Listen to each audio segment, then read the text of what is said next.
Bienvenidos a un nuevo turno de intervenciones de los partidos políticos representados en el Ayuntamiento de Valdepeñas. Hoy le toca el turno Izquierda Unida y tenemos a Juana Caro como su portavoz. Bienvenida, Juana. Muchas gracias. En primer lugar, como con el resto de partidos políticos, ¿qué valoración hace Izquierda Unida de esta legislatura de Jesús Martín marcada por una pandemia? Bueno, pues yo creo que en ese sentido la valoración no es positiva, ya lo dijimos en anteriores ruedas de prensa y tal, y nosotros no hacemos una valoración positiva. Creo que se ha demostrado que para unas fiestas cualquiera puede gobernar, pero para gestionar una crisis social, sanitaria y económica no todo el mundo vale. Entonces, en ese sentido, no creemos que la gestión de este año, sobre todo de este año, ha sido la adecuada, y además, en ese sentido, desde Izquierda Unida nosotros estamos convencidos que si no hubiera sido por la presión nuestra, pues muchas cosas en este sentido no hubieran salido. Llevamos presionando y trabajando pues, con alegaciones llevadas al pleno del Ayuntamiento para ir en contra de las ordenanzas de ocupación de terraza que quisieron volver a imponer de forma unitaria. Conseguimos que sea alargada, hemos sido los únicos que hemos impuesto alegaciones contra la tasa de vados, y creo que gracias al trabajo que desde Izquierda Unida como oposición estamos haciendo, estamos consiguiendo cosas que ellos como gobierno con mayoría absoluta no lo están haciendo. Precisamente en ese sentido iba la segunda pregunta, porque en la última sesión plenaria el alcalde se dirigió directamente a usted en referencia a las mociones de urgencia que presentan, le explicó por qué las rechazaban y le acusó de desnaturalizar el concepto de urgencia. ¿Cuál es su versión de todo esto? Bueno, pues sí, el problema de todo esto, uno de los problemas de todo esto es la falta de consenso con el equipo de gobierno. No existe un consenso y se hacen las cosas de forma unilateral, como le decía antes. No tenemos un reglamento orgánico propio del ayuntamiento. Nosotros a principio de la legislatura propusimos ese reglamento orgánico para organizar el funcionamiento en otras cosas de la sesión de plenos. Las mociones no tienen por qué llevarse a la comisión, se hacen y se llevan a la comisión por deferencia, para que el equipo de gobierno y el resto de grupos de la oposición las conozcan, y en base a ese conocimiento, como las tienen, las debatan, las consulten con los técnicos y se puede llegar a un acuerdo. Pero no es vinculante la decisión de las comisiones. El orden del día lo dictamina el alcalde, que es el que tiene potestad, y él, que es el que tiene la potestad para hacer el orden del día, decide que las comisiones que se habla en las comisiones respecto a las mociones no se incluya en el pleno. Y entonces, en base a esa unilateralidad, nosotros aplicamos el ROF, que es el Reglamento Orgánico de Funcionamiento del Ayuntamiento, que es nacional, que dice que las mociones pueden llevar perfectamente de forma urgente al Ayuntamiento, donde existe una obligatoriedad de yo defender la urgencia de esa moción y en el pleno se debata, en este caso se vote la urgencia o no. Es decir, yo aplico la normativa a falta de un consenso previo. Es decir, la urgencia para mí es urgente, es decir, yo entiendo que el 8 de marzo, la moción del 8 de marzo que presentamos es urgente, y como entiendo que es urgente, la llevo al pleno, que es el órgano donde la tengo que llevar, y tengo la potestad para llevarlo, no tengo la obligación de llevarla a la comisión. En este caso lo hemos llevado, y señalar que lo que pasó en el pleno, es decir, el equipo de gobierno decidió, dentro de un debate inmovilizacionista, en un momento donde yo creo que las mujeres y los partidos políticos de izquierda y progresistas no podemos dar un paso atrás, decidió no apoyar esa urgencia, decidió no apoyar una moción que apoyaba el 8 de marzo, que era el Día de la Mujer, y yo creo que eso es un fallo. Creo que es un fallo porque si no hubiera sido por el trabajo de Izquierda Unida que llevamos haciendo mucho tiempo, pues estaríamos a lo mejor en los tiempos en los que el PSOE cerró una casa de acogida. Es decir, estamos hablando de políticas progresistas, y yo creo que en ese sentido la urgencia de las mociones están, en este caso la del 8 de marzo aprovecho, porque es el día, esta semana estamos celebrando ese día, y creo que era urgente que la izquierda, que los partidos progresistas nos pusiéramos de acuerdo de las mujeres trabajadoras, de las mujeres que están teniendo un gran problema en este momento, y que con la pandemia se ha acuciado esa diferencia a nivel de sueldos, a nivel de brecha salarial, a nivel de derechos, y es que, por ejemplo, en este caso no había algo, yo creo, más urgente que esto. Pues ya que usted lo menciona, el 8 de marzo, una opinión sobre la proposición de Vox de que el 8 de marzo pase a utilizarse para conmemorar a los que han sufrido por la pandemia y no sea exclusivamente el Día de la Mujer. Bueno, yo creo que oportunistas hay siempre, yo creo que las políticas de ultraderecha, las políticas de Carajillo son lo que son, no tienen fundamento, no tienen contenido, no tienen ideario, y ante eso, nosotros estamos para recordar que el 8 de marzo es un día donde hay que denunciar y hay que seguir trabajando por los derechos de la mujer, Lo hemos visto con los últimos datos del paro, es decir, nos hemos encontrado que en enero había, por ejemplo, por poner Valdepeñas, había más de 3.000 parados, que han subido en 90 personas más en febrero, son 3.194, si no me equivoco más, de los cuales 2.800 son mujeres. Entonces, la pobreza tiene cara de mujer, la brecha salarial existe.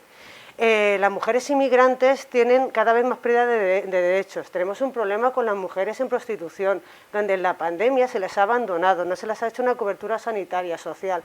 Las mujeres estamos de ventaja en gran parte de la sociedad y para eso está el 8 de marzo. Y lo lleva haciendo mucho tiempo. Y de luego Izquierda Unida ha estado con todos los partidos en ese sentido y lo vamos a seguir estando mientras exista esa diferencia. Es decir, la igualdad está en la ley, pero no está en la calle. Mientras la igualdad no esté en la calle, hay que luchar para que sea una igualdad real, y para eso estamos nosotros, entre otros, que hay mucha más gente.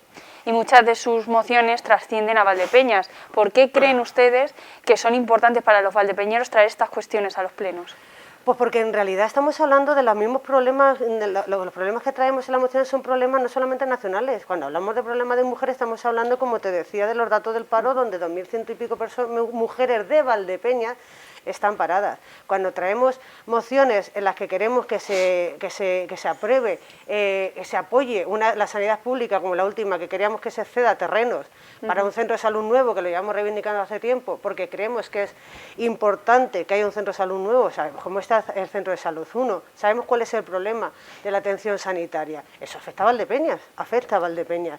Entonces, nosotros somos conscientes de que hay cosas que no son solamente competencia nuestra, pero nosotros sí tenemos que presionar. Las competencias de sanidad no son del ayuntamiento, son de la Junta, sí, pero el ayuntamiento tiene el deber y la obligación de presionar a la Junta, y en este caso, por ejemplo, como te decía con la moción del centro de salud, cede el terreno, que es nuestro, para que la Junta construya un centro de salud nuevo. Y hacer presión a quien tenga que hacer presión para que la sanidad no se vea en deterioro a los ciudadanos. Yo creo que no descubro nada nuevo si digo que en Valdepeñas, la gente en Valdepeñas tiene problemas para conseguir una cita médica, para tener una asistencia, un seguimiento médico. Hace poco conocíamos el proyecto que estaba trabajando Amnistía Internacional, donde se denunciaba, entre otras cosas, por ejemplo, cómo entidades que están defendiendo o están trabajando por el cáncer de mama denunciaban el hecho que las mujeres con patología de cáncer de mama, por ejemplo, no estaban siendo atendidas en condiciones. Eso es un problema de las valdepeñeras de aquí. Entonces, cuando hablamos de sanidad pública hablamos de la gente de aquí, o cuando hablamos de educación pública hablamos de la ratio, la falta de recursos en los colegios de Valdepeñas. Y a colación de la sanidad, en estos días que vemos que los contagios están bajando bastante, ¿Izquierda Unida es partidaria de mover un poco la economía a base de relajar medidas? A ver, nosotros lo que somos partidarios, más que de relajar, aparte de relajar medidas, creo que hay un problema de fondo. Llevamos un año desde que empezamos la pandemia en la que se han tomado medidas con las mejores intenciones y donde los sectores a los que está afectado no se le ha ayudado. Llevamos un año de pandemia y el Ayuntamiento de Valdepeñas, por ejemplo, no ha liberado dinero para trabajar con los sectores afectados, no ha liberado dinero para trabajar con las familias, con los empresarios, con los locales que han tenido que cerrar. Y estamos presumiendo de un remanente de 7 millones de un presupuesto de 33 millones. Entonces, yo no presumiría de que en mi casa sobra dinero si mis hijas van con los pantalones rotos, las zapatillas rotas. No puedo presumir de 7 millones de remanente, que es un dinero que no he querido gastar con la gente que lo necesita.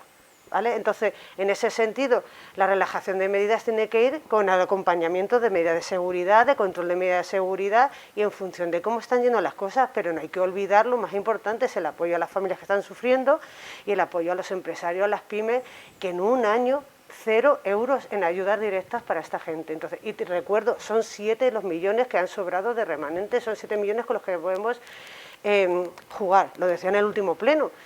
Se aprobaron en el último pleno el uso remanente para pago de facturas, para un proyecto que desde el equipo de gobierno trajo, del cual algunas cosas estábamos de acuerdo, en otras no. En total son casi 2 millones, todavía tenemos ahí un juego de casi 3 millones de euros para con ese remanente ayudar a la ciudadanía de Valdepeñas. Y yo creo que la ciudadanía de Valdepeñas tiene que recibir esas ayudas. Y de ese medio millón de ayudas que sí que se han anunciado ya, ¿Usted qué criterios establecería para las bases que ya están también en conversación y otros partidos han propuesto determinados requisitos? Pues yo lo que propondría, lo que llevo proponiendo hace un año, ya, consenso y sentarnos a hablar. Las cosas yo creo que se tienen que hacer de forma consensuada, no se tienen que hacer solamente cuando el equipo de gobierno lo decide. Llevamos un año pidiendo esas ayudas, cuando empezamos con el COVID, hicimos una batería de más de 20 propuestas, entre ellas ayudas directas a empresarios, es decir, las bases tenían que haber salido hace un año, estas ayudas tenían que haber salido hace un año. No entiendo todavía cómo estamos discutiendo de bases cuando llevamos más de un año con necesidades y con petición expresa de los colectivos. No hace falta que se pida expresamente la necesidad, se sabe perfectamente la necesidad. Entonces, hay que ver qué pérdidas la Junta está proponiendo en función de las pérdidas, ver qué tipo de ayudas se tienen que hacer. Entonces, qué se está perdiendo, cómo está perdiendo, vamos a ver a quién ayudamos, no vamos a ayudar realmente a quien está perdiendo, no a quien se beneficia de la gente y tal. Entonces, en ese sentido, yo creo que hay que hacerlo de forma sentada, consensuada, pero ya lo digo, yo creo que llegamos tarde, pero bueno, llegamos. Y por último, una pregunta más general. ¿Usted cree que si Izquierda Unida, como pasa en muchos otros rincones del país, en Valdepeñas, formara coalición con Podemos, la realidad sería otra para ambos partidos? Yo creo que a día de hoy, con el trabajo que Izquierda Unida está haciendo, desde que entramos en esta legislatura nueva, con las propuestas que estamos haciendo de forma continuada, con las mociones, las ruegos, no estamos parando de hacer cosas y se nos ven los plenos. Yo creo que Valdepeñas está totalmente representada la gente que realmente cree en el proyecto de Unidas Podemos. En ese sentido, yo creo que somos los que estamos la mejor representación para esa opción. Perfecto, pues muchas gracias, Juana.